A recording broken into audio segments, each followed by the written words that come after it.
যেই ব্যক্তি রাতের বেলা এই দোয়াটি 3 বার পরে ঘুমিয়ে যাবে, আল্লাহর নবী বিশ্বনবী সাল্লাল্লাহু আলাইহি ওয়াসাল্লাম বলেন, সকাল বেলা যখন আল্লাহ তাআলার বান্দা ফজরের নামাজের মাঝে যখন উঠবে, আল্লাহ নবী বলেন রাতের বেলা এশারের নামাজ পড়ার পরে, খাবার খাওয়ার পরে আল্লাহর বান্দা যদি এই দোয়াটা 3 বার পড়তে পারে, তাহলে আল্লাহ পাক রব্বুল আলামিন সকাল বেলা ঘুম থেকে ওঠার আগে আগে আমার আল্লাহ তাকে নিষ্পাপ মাসুম বাচ্চার মতো আমার আল্লাহ পবিত্র বানায়া দেই।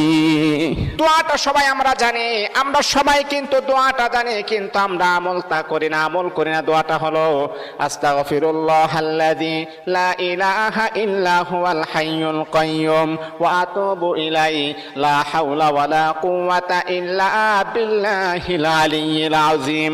3 বার যদি আপনি পড়তে পারি, ইনশাআল্লাহ আল্লাহ পাক রব্বুল আলামিন আমার আপনার জীবনের সমস্ত গুনাহগুলোকে আমার আল্লাহ ক্ষমা করে দিবে।